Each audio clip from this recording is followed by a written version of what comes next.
एतिकी कहला बेलू पंडित कौन कले चुप मौसी माँ को आम दर्शन कले या देवी सर्वभूतेषु मातृरूपेण संस्थिता नमस्तस्यै नमस्तस्यै नमस्तस्यै नमो नमः। माँ को आम दर्शन करुचे मौसी माँ जो मौसी माँ दर्शन आम मानू आलती मौसी माँ आलती आम दर्शन करवा कारण आम कि समय पर आज ठीक अच्छे एपटे महाप्रभुंर बेश श्रृंगार चली सेपटे माँ मौसी माँ आलती को आम दर्शन करवा। तेणु गोटे कथा आसे आपण देखिए मातृशक्तिर इष्टत्व प्रतिपादन अंक हूँ 9 आ नवमी तिथिर इष्ट होती किए सेना दुर्गा शक्ति तत्व प्रसाद लगी हम माँ कारण शक्तिर अवतारणा जहाँ आमको देवी भागवत मिलती जार क्रिया अच्छी तार प्रतिक्रिया भी अच्छी तेणु विज्ञान निज शक्ति बल आज महान। तेणु ये जेते सो माँ कथा ये 9 संख्या उपर आधारित व्यासंकर अष्टादश पुराण रु आमे 9 संख्या को जगन्नाथ पर्यंत देखी था। तेणु एठी जेतेबेले कहगला उग्रतारा शूलपाणी सुभद्रा भुवनेश्वरी नीलाद्रौतु जगन्नाथ साक्षात दक्षिण कालिका अर्थ महाकाली जे 10 महाविद्यार प्रथम विद्या होता बेले मत्स्य अवतार भगवान रूप कृष्ण थिबार आमको जना पड़े।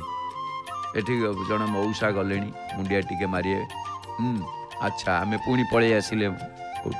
तेणु अनेक कथा एठी आउ गोटे कथा देखिए जे जेमिति की महासप्तमी महाअष्टमी महानवमी ये 3 दिन श्रीमंदिर रे विमला को तंत्र पूजा रे मध्य बलि प्रेक्षण करा जाए। तेणु गोटे कथा आसी कौन ना विमला भैरवी जत्र जगन्नाथस्तु भैरव। तेणु महाप्रभुंकर महाप्रसाद माँ विमला को समर्पण पर माँ प्रसाद बोली कह जाए कि मत किंतु यह समर्पण होता है प्रथमतः बलभद्र बाड़र थाली जाए। तेणु सती देहावसान पर प्रथम खंड ओडिशा रे पड़िथिबारु महाकालिका पुराण अनुसार ये पीठटी हूँ ओड्राख्या प्रथम पीठम द्वितीयम जालशैलकम प्रथम पीठ शक्तिपीठ किए से ना श्रीक्षेत्र पुरी प्रथमम अर्थ शक्ति पूजा रे ओडिशा भारत वर्ष रे प्रथम आउ या अंश पर द्वादश एवं अष्टकिला जेमिति की गौरी बरुणेई रामचंडी चर्चिका भट्टारिका तारिणी तारातारिणी भगवती समलेश्वरी हिंगुला ये समस्त को पूजा करा जाए। तेणु से भितर आमे मौसी माँ दर्शन पाउचे ये होचंती अनन्य बा अन्यतम। तेणु एठी गोटे जिनस आम देखा शक्ति पूजार प्राधान्य जोटी पोड़पिठा खाती महाप्रभु यही माँ अर्पण करा जाउची माँ को एटे दीप जहाँ को आम दीप जो प्रदीप प्रज्वलन दीप ज्योति परम ब्रह्म कह जाए दीप ज्योति जनार्दन दीप हर तुमे पाप प्रात दीप नमस्तुते यही गोटे प्रदीप रे पंच महाभूत निहित था आउ एठी दीपटी आग प्रथमे बसैले कारण बिजुली आलोक भरोसा नहीं बुझीपार ना नहीं। तेणु व्यासंकर प्रति पुराण ओडिया अनुवाद होगी बहुल प्रचार होता बेले देवी भागवतर प्रचार प्रसार प्रादेशिक भाषा सेमिति बेसी किछि हेई पारिनी कारण पूर्ण पांडित्य नथिले देवी भागवतर अनुवाद बोधगम्य नुहे देवी कथार देवी पुराण देवी भागवत ये देवी कथार बहुत किसी आसे जदिओ ओडिया रे ताको प्राक्तन रे श्रीजुक्त बालाजी रणा जी ओडिया भाषा रे किंचित अनुवाद करिसंती भी ता एजावत प्रचार प्रसार बहुल भाव में हो पारि नाही। नमस्कार प्रणाम नमस्कार कर मुद्रा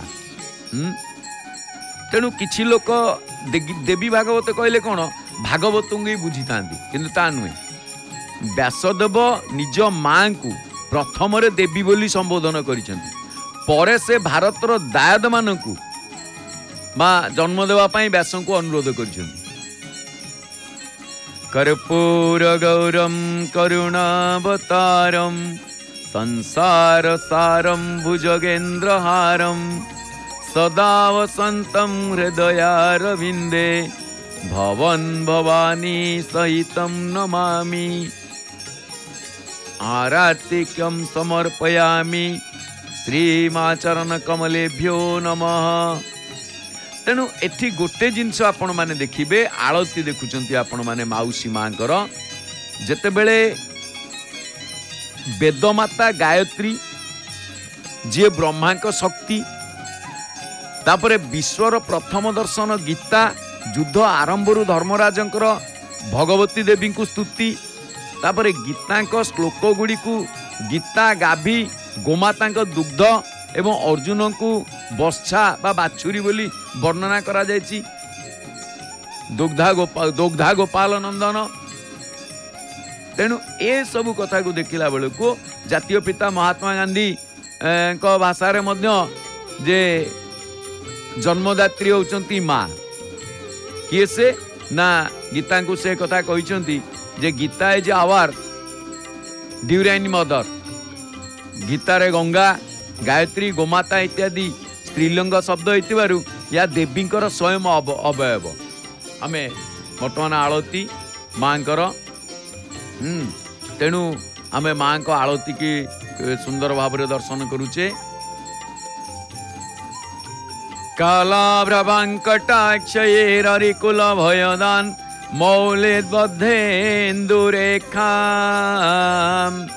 शंखं चक्रं कृपाणं त्रिशिखमपि करे रुद्वहन्ति त्रिनेत्रां सिंहस्कन्धाधिरूढां त्रिभुवनमखिलं तेजसा पूरयन्ति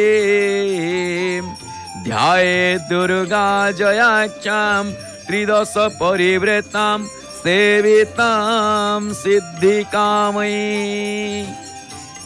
मांकर आळती देखिले सर्वसिद्धि प्राप्ति होता है।